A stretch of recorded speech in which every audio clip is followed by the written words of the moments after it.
ഇടപ്പള്ളി പള്ളിയും 101 പലഹാരങ്ങളും.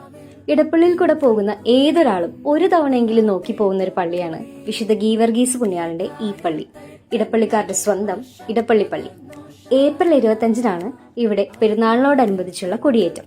പക്ഷെ കൊടിയേറുന്നതിന് മുമ്പായി നടക്കുന്ന ഒരു കാര്യമുണ്ട്, അധികം ആർക്കും അറിയാത്ത പക്ഷെ വർഷങ്ങളായി തുടർന്നു വരുന്ന ഒരു പാരമ്പര്യം.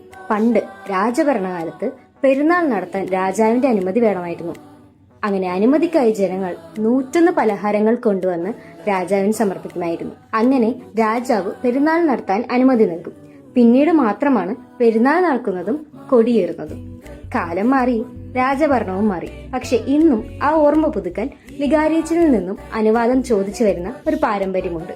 അന്നത് 101 പലഹാരമായിരുന്നെങ്കിൽ ഇന്നത് 101-ലധികം ഉണ്ട്. വിശുദ്ധ ഗീവർഗീസിന്റെ മാധ്യസ്ഥ്യം പ്രാർത്ഥിച്ചുകൊണ്ട് ഈ തിരുനാൾ നടത്തുവാൻ നാം അനുവദിക്കുന്നു.